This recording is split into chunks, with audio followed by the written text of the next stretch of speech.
El sistema nervioso autónomo es la parte del sistema nervioso que se encarga de la inervación de las estructuras involuntarias de nuestro cuerpo. Tiene una porción simpática y una porción parasimpática que se diferencian en el origen, en la longitud de sus fibras, en los neurotransmisores que usan, en las funciones eh, y en la distribución.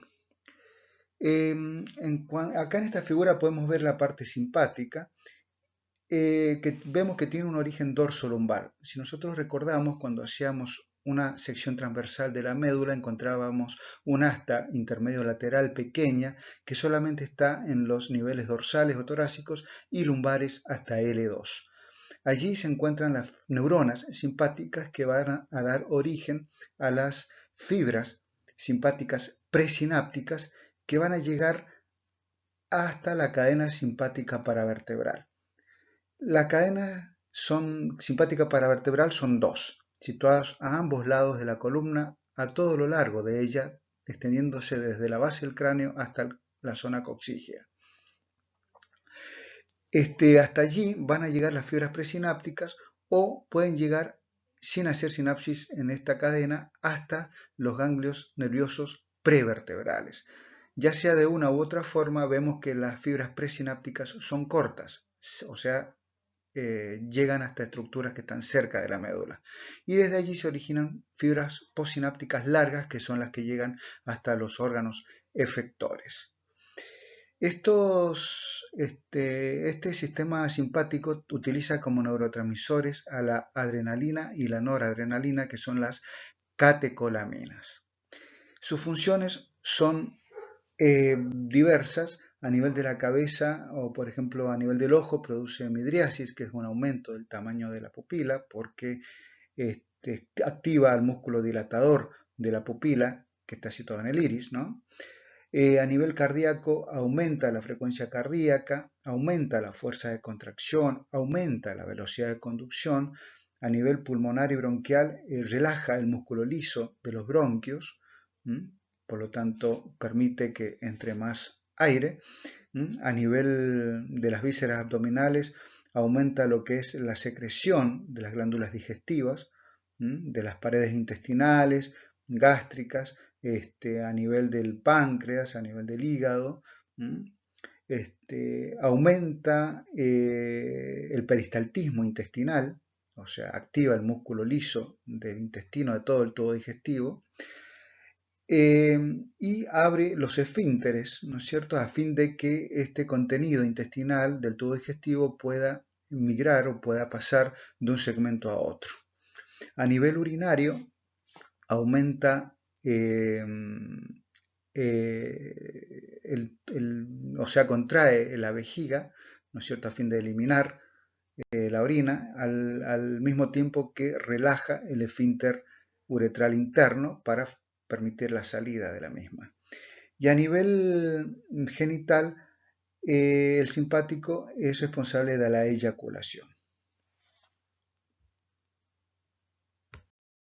Recordemos que la cadena simpática paravertebral es bilateral, o sea, a ambos lados de la columna vertebral, a todo lo largo de ella, desde la base del cráneo hasta la región coxígea. Está conformada por un cordón nervioso con ganglios en cada uno de los segmentos a todo lo largo, y en el nivel cervical está representado por 3 ganglios, el ganglio cervical superior, medio e inferior. Las fibras presinápticas que se originaron del asta intermedio lateral salen formando parte del nervio raquídeo y estas fibras simpáticas ingresan a la cadena simpática por medio de ramos comunicantes blancos y egresan de ella por ramos comunicantes grises. Puede suceder o se comportan de diferente forma estas fibras presinápticas. Como vemos en el ganglio que está con el número 1, las fibras pueden entrar por los ramos comunicantes blancos, no hacer sinapsis, sino subir, ascender y hacer sinapsis recién en el ganglio cervical superior y llegar hasta las estructuras de la cabeza, como son las glándulas salivales o el ojo, formando plexos periarteriales.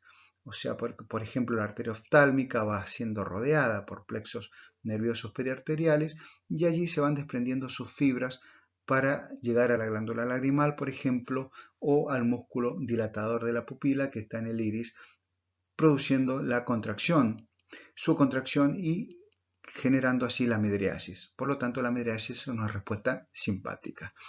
Como vemos en el ganglio que tiene el número 2, puede entrar las fibras simpáticas presinápticas, desprenderse del nervio raquídeo, entrar por el ramo comunicante blanco, hacer sinapsis en el ganglio respectivo y salir por el ramo comunicante gris, ingresando de nuevo al nervio raquídeo. Y de esta forma va a llegar a las glándulas sudoríparas y a los músculos piloerectores de la piel. O puede hacer sinapsis y formar parte de los nervios esplácnicos cardiopulmonares para llegar al corazón y a los pulmones y bronquios. En la parte 3, en el que tiene el número 3, vemos que las fibras presinápticas ingresan por el ramo comunicante blanco, no hacen sinapsis, sino que descienden hasta niveles más inferiores y hacen sinapsis recién a nivel de la parte de los ganglios de la región lumbar o región sacra o región coccigia para llegar a los órganos o las estructuras más inferiores, por ejemplo, los miembros inferiores. Y como vemos en el número 4, las fibras pueden ingresar por el ramo comunicante blanco hasta la cadena simpática, no hacer sinapsis allí, sino salir o pasar de largo, digamos, y formar parte de los nervios esplácnicos abdominopélvicos. Los nervios esplácnicos abdominopélvicos son 3. El mayor, formado por los ganglios o las fibras que emergen de los ganglios 5, 6, 7, 8 y 9. Y formar el esplácnico mayor, el esplácnico menor por el 9 y el 10 y el 11, perdón, y el esplácnico menor o mínimo, perdón, por el 12. Estos nervios esplácnicos hacen sinapsis recién en ganglios nerviosos prevertebrales, que son los ganglios celíacos, mesentérico superior, aórtico renal, mesentérico inferior, y recién allí hacer sinapsis y llegar también por medio de plexos periarteriales a las vísceras respectivas. O sea, todo el tubo digestivo y cada una de las glándulas anexas del tubo digestivo.